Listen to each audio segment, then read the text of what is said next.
Robert D Kiyosaki என்பவர் எழுதின rich dad poor dad அப்படிங்கிற அந்த புத்தகம் 1997 வந்த இந்த புத்தகம் ஃபினான்ஷியல் வேர்ல்டில் ஒரு மிகப்பெரிய தாக்கத்தை ஏற்படுத்துச்சு. இதில் வந்து அந்த ரிச் டாட் புவர் டாட் அப்படிங்கிற அந்த கான்செப்ட், அதாவது ஒன்று வந்து அவருடைய பயாலாஜிக்கல், அவருடைய அப்பா, சொந்த அப்பா, இன்னொன்று அவருடைய நண்பருடைய அப்பா, இந்த இரண்டையும் வந்து அவர் ஒப்பிட்டு பார்த்து இந்த புத்தகத்தை ஒரு நரேட்டிவ் ஸ்டைலில் எழுதியிருப்பார். அதாவது ஒரு ஸ்டோரி ஸ்டைலில் வந்து அதை எழுதியிருப்பார். இதில் வந்து ஃபினான்ஷியல் எஜுகேஷன் சார்ந்த பல விஷயங்கள் அதில் இருந்துச்சு. ரொம்ப முக்கியமாக எப்படி வந்து ஒரு சைடு ஹஸ்டில், எப்படி வந்து ஒரு சைடு இன்கம் வந்து நம்ம பார்க்குறது, ஏன் வந்து இது ரொம்ப முக்கியமானது, நம்முடைய பணத்தை வந்து ஏர்ன் பண்ணுறது மட்டும் இல்லை, இன்வெஸ்ட் பண்ணுறது எந்த அளவுக்கு முக்கியமானது அப்படிங்கிற பல விஷயங்களை இந்த புத்தகத்தில் அவர் வந்து டிஸ்கஸ் பண்ணியிருப்பார்.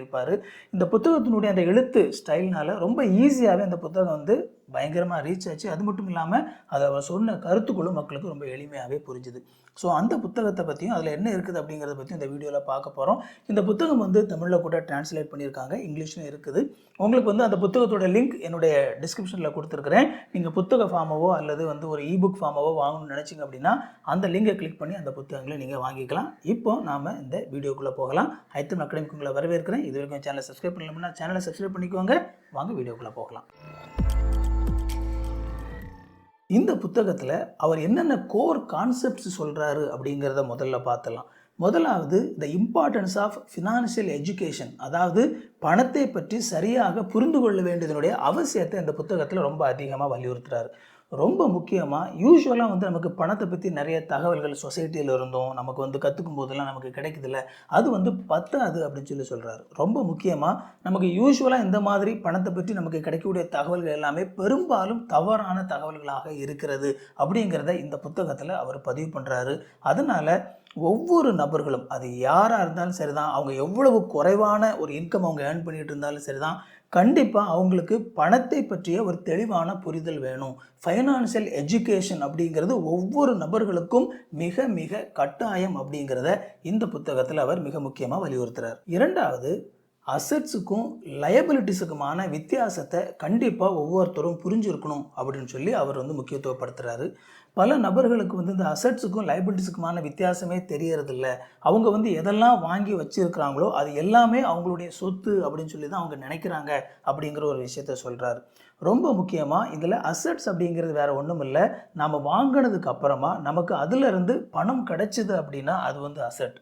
ஆனால் நம்ம வாங்கினதுக்கு அப்புறமா நம்மக்கிட்ட இருக்கிற பணத்தை கொஞ்சம் கொஞ்சமாக அது காலி பண்ணிச்சு அப்படின்னா அது வந்து ஒரு லைபிலிட்டி. ஆனால் பல நபர்கள் எந்த ஒரு பொருள் வாங்கினாலும் அது என்னுடைய அசட் தான் அப்படின்னு நினைக்கிறாங்க. அது வந்து மிகப்பெரிய ஒரு மிஸ் அண்டர்ஸ்டாண்டிங். உதாரணத்துக்கு நீங்கள் வந்து ஒரு லேண்டு ஒன்று வாங்குறீங்க, அதில் வந்து இன்வெஸ்ட் பண்ணுறீங்க அப்படின்னா அது வந்து ஒரு அசட். ஏன்னா நீங்கள் வாங்கினதுக்கு அப்புறம் அது கொஞ்சம் கொஞ்சமாக அதனுடைய விலை கூடும், உங்களுக்கு வந்து கொஞ்சம் கொஞ்சமாக காசு கிடைக்கும். ஆனால் அதே நேரத்தில் நீங்கள் வந்து ஒரு கார் வாங்குறீங்க அப்படின்னா அது வந்து கண்டிப்பாக ஒரு அசட் அப்படின்னு சொல்ல முடியாது. பல நேரங்களில் நம்ம கார் வாங்கினதுக்கப்புறமா இமீடியட்டாக கொஞ்சம் கொஞ்சமாக அதனுடைய வேல்யூ வந்து குறைய ஆரம்பிக்குது. ஒரு வருஷம் 2 வருஷத்துக்குள்ளே பார்த்தீங்க அப்படின்னா காரினுடைய பாதி வேல்யூ வந்து குறைஞ்சிரும். 10 லட்ச ரூபாய்க்கு கார் வாங்கியிருக்கிறீங்க, 2 வருஷம் கழித்து உங்களால் ஒரு 5-6 லட்ச ரூபாய்க்கு தான் அதை திரும்ப விற்க முடியும். அப்படிங்கும்போது அது வந்து மிக வேகமாக நம்முடைய வேல்யூவை குறைக்கக்கூடிய ஒரு விஷயமா இருக்குது. ஸோ இந்த மாதிரி நமக்கு வந்து இந்த அசட்டுக்கும் லைபிலிட்டிஸுக்குமான வித்தியாசம் தெரியணும். கார் வாங்கக்கூடாது அப்படின்னு சொல்லலை. நான் வந்து நாம் இந்த காரை வாங்குறதன் மூலமாக உண்மையாகவே நமக்கு பெனிஃபிட் கிடைக்குமா, அந்த காரு நம்மக்கிட்ட இருந்து எடுக்கிற காசை விட அந்த கார் நமக்கு வந்து அதிகமான காசை தர முடியுமா, இந்த காரை நான் பயன்படுத்துறதன் மூலமாக என்னால் வந்து எந்த அளவுக்கு அதிகமான பணம் சம்பாதிக்க முடியும், இந்த மாதிரியான கண்ணோட்டத்திலாம் வந்து நம்ம யோசிக்காதனால பல நேரங்களில் சொத்து அப்படிங்கிற பேரில் நாம் வந்து என்ன செஞ்சிடறோம் அப்படின்னா பணத்தை இழந்துடுறோம் அப்படிங்கிற ஒரு விஷயத்தையும் முக்கியமாக பதிவு பண்ணுறாரு. மூணாவதாக the rat race to earn money, அதாவது பணத்தை சம்பாதிக்கிறதுக்கான ஒரு பைத்தியக்காரத்தனமான ஓட்டம். அது வந்து பார்த்திங்க அப்படின்னா அப்படிப்பட்ட ஒரு மனநிலையில் நிறைய பேர் இருக்கிறாங்க அப்படிங்கிறத சொல்கிறாரு. அதாவது அவங்களுக்கு வந்து ஒரு நிர்பந்தத்தினுடைய அடிப்படையில் அவங்க வந்து பணம் சம்பாதிக்கிறாங்க அப்படிங்கிறத வந்து பதிவு பண்ணுறாரு. அதாவது அவங்களுக்கு என்ன அப்படின்னா, நான் இதை வந்து கண்டிப்பாக ஏர்ன் பண்ணி தான் ஆகணும், எனக்கு வந்து வேறு வழி கிடையாது, நான் இதில் வந்து இந்த ஒரு வேலையை நான் செஞ்சு இதை ஏர்ன் பண்ணால் மட்டும்தான் என்னால் வந்து ஒவ்வொரு மாதமும் அதுக்கான அந்த செலவெல்லாம் என்னால் ஓட்ட முடியும் அப்படிங்கிற ஒரு மனநிலையில் அந்த பணத்தை சம்பாதிக்கிறதுல வந்து ஒரு என்ன சொல்கிறது, கிட்டத்தட்ட வந்து ஒரு அடிமைத்தனமான ஒரு நிலையில் ஒரு நிர்பந்தமான ஒரு நிலையில் இருந்துக்கிட்டு பணம் சம்பாதிக்கக்கூடிய ஒரு இடத்துல நிறைய பேர் இருக்கிறாங்க. ஸோ ஆனால் அப்படிப்பட்ட அந்த இடத்துல இருந்து அவங்க வெளியே வரணும் அப்படின்னு சொல்லி நினைக்கவே மாட்டேங்கிறாங்க. அவங்க நினச்சாங்க அப்படின்னா கண்டிப்பாக அப்படிப்பட்ட ஒரு சூழ்நிலையிலேருந்து அவங்களால வெளியே வர முடியும். ஆனால் அவங்க வந்து அதை பற்றி யோசிக்கிறதே இல்லை. பயந்து போய் இந்த மாதிரியான ஒரு நிர்பந்தமான நிலையிலேயே இருந்துகிட்டு இருக்கிறாங்க. அதுவும் பல நபர்கள் வந்து பொருளாதார ரீதியாக அவங்க முன்னேறாமல் இருப்பதற்கான மிகப்பெரிய ஒரு காரணமாக இருக்குது அப்படிங்கிறத இந்த புத்தகத்தில் அவர் பதிவு பண்ணுறார். 4வதா mind set and financial independence அப்படிங்கிற ஒரு சில விஷயங்கள் அவர் பேசுகிறார். அதில் நான் முன்னாடி சொன்ன மாதிரியே பல நபர்கள் வந்து ஒரு எம்ப்ளாயியாக இருக்கிறதுக்கு தான் வந்து ஆசைப்படுறாங்க. அதாவது ஒரு கம்பெனிக்கு போகணும், அந்த கம்பெனியில் போய் ஒரு வேலையை செய்யணும், மாதம் முடிஞ்சால் அந்த சம்பளத்தை வாங்கணும், அதை வச்சு நம்முடைய வாழ்க்கையை ஓட்டணும். இந்த மனநிலையில் தான் பெரும்பாலான ஆட்கள் இருக்கிறாங்க. ஆனால் அவங்க வந்து ஒரு எம்ப்ளாயி அப்படிங்கிற அந்த மனநிலையிலேருந்து ஒரு பிஸ்னஸ்மேன் அப்படிங்கிற மனநிலைக்கு வர்றதே கிடையாது அப்படின்னு சொல்லி சொல்கிறாங்க. ஸோ இந்த எம்ப்ளாயி மனநிலையிலே வந்து அவங்க இருக்கிறனால பல நேரங்களில் அவங்களுக்கு முன்னால் இருக்கக்கூடிய ஆப்பர்ச்சுனிட்டிஸ் எதுவுமே வந்து இந்த மாதிரி ஆட்கள் பார்க்குறதே இல்லை.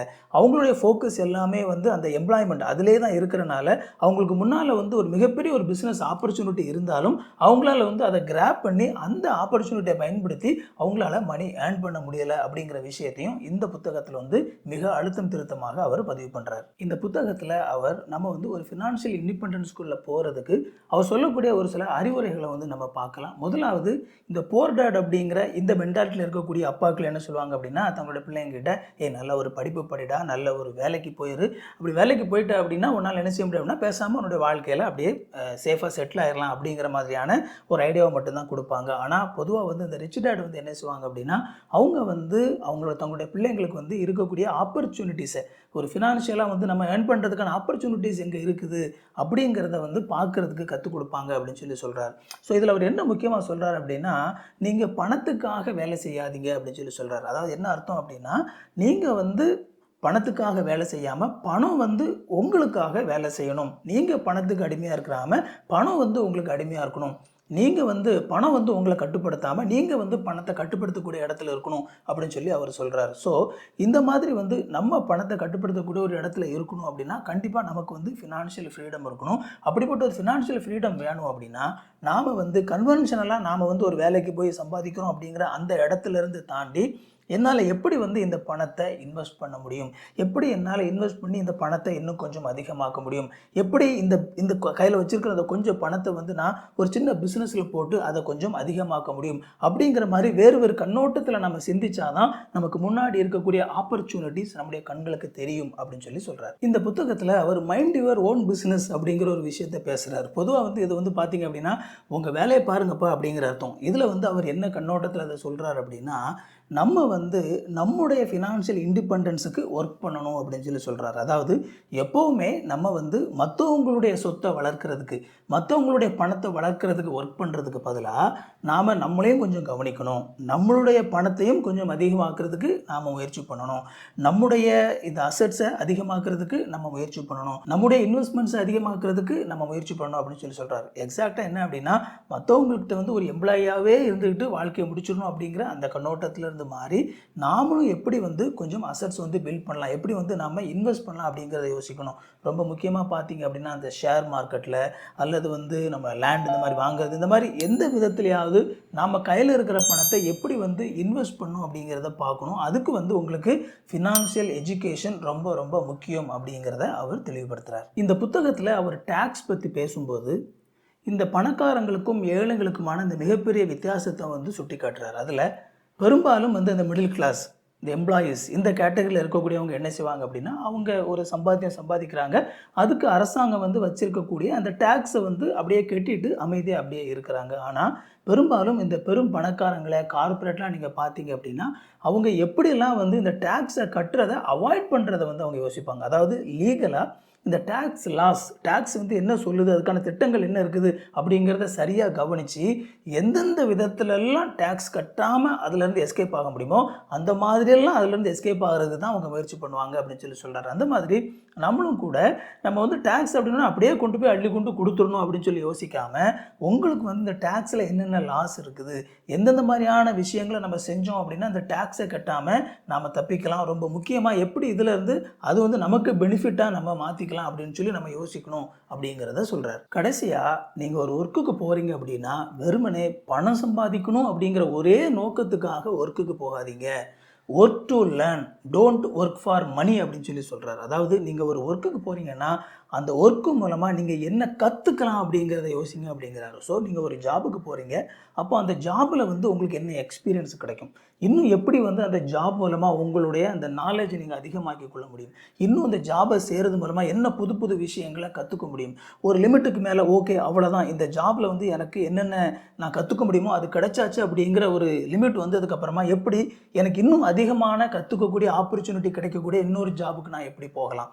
ஸோ இந்த கண்ணோட்டத்தில் தான் யோசிக்கணும் அப்படின்னு சொல்லி சொல்கிறார். இன்ஃபேக்ட் ஒரு ஸ்டாட்டிஸ்டிக்ஸ் என்ன சொல்லுது அப்படின்னா, ஒரே ஜாபில் 2 வருஷத்துக்கும் மேலே அதிகமாக இருக்கக்கூடிய நபர்கள் 2 வருஷம் 3 வருஷத்துக்கு ஒரு முறை வேறு வேறு ஜாப், சரியான ஜாபை தேடி போகிறவங்களோட 50% குறையாக தான் தங்களுடைய வாழ்க்கையில் சம்பாதிக்கிறாங்க அப்படின்னு சொல்லி ஒரு ஸ்டாட்டிஸ்டிக்ஸ் சொல்லுது. ஸோ இந்த ஜாப் அப்படிங்கிறது அவ்வளோதான்ப்பா, நமக்கு ஒரு வேலை கிடைச்சாச்சு, இனி பேசாமல் லைஃப்பில் அந்த சம்பளத்தை வாங்கிட்டு செட்டில் ஆக வேண்டியது அப்படிங்கிற அந்த மனநிலையிலிருந்து நம்ம இந்த ஜாப் மூலமாக இன்னும் நான் என்ன கற்றுக்க முடியும், இன்னும் ஒரு புது ஜாபுக்கு போகிறதன் மூலமாக எப்படி எனக்கு இன்னும் கொஞ்சம் அதிகமாக நான் கற்றுக்க முடியும் அப்படிங்கிற அந்த கண்ணோட்டத்தில் நீங்கள் போகும்போது உங்களுடைய வாழ்க்கையில் நிறைய புது விஷயங்களை கற்றுக்குவீங்க. அது மட்டும் இல்லாமல் உங்களுக்கு முன்னால் இருக்கக்கூடிய பிஸ்னஸ் ஆப்பர்ச்சுனிட்டிஸ், உங்களுக்கு முன்னால் இருக்கக்கூடிய இன்வெஸ்ட்மெண்ட் ஆப்பர்ச்சுனிட்டிஸ், இதெல்லாம் சரியான விதத்தில் பார்த்து நீங்கள் உங்களோட லைஃப்பில் நீங்கள் சீக்கிரமாகவே ஒரு ஃபினான்ஷியல் இண்டிபெண்டன்ஸில் வர்றதுக்கு உங்களுக்கு அது யூஸ்ஃபுல்லாக இருக்கும் அப்படின்னு சொல்லி சொல்கிறார். இந்த புத்தகம் உண்மையாகவே பல நபர்களுடைய வாழ்க்கையில் ஒரு தாக்கத்தை ஏற்படுத்தின புத்தகம். ஸோ இந்த புத்தகத்தை நீங்கள் வாசிக்கணும்னு ஆசைப்பட்டீங்க அப்படின்னா அதற்கான லிங்க் என்னோட டிஸ்கிரிப்ஷனில் இருக்குது, நீங்கள் அதை கிளிக் பண்ணி வாங்கிக்கலாம். இந்த வீடியோ உங்களுக்கு ரொம்ப யூஸ்ஃபுல்லாக இருந்திருக்கும் அப்படின்னு சொல்லி நினைக்கிறேன். இந்த வீடியோ பிடிச்சிருந்தா அந்த வீடியோ லைக் பண்ணுங்கள். இது வரைக்கும் சேனலை சப்ஸ்கிரைப் பண்ணல சேனலை சப்ஸ்கிரைப் பண்ணிக்கோங்க. உங்களுக்கு நோட்டிஃபிகேஷன் வேணும்னு நினச்சிங்க அப்படின்னா அந்த பெல் பட்டனை கிளிக் பண்ணிக்கோங்க. இன்னொரு சூப்பரான வீடியோவில் சந்திப்போம் friends. Thank you. God bless you.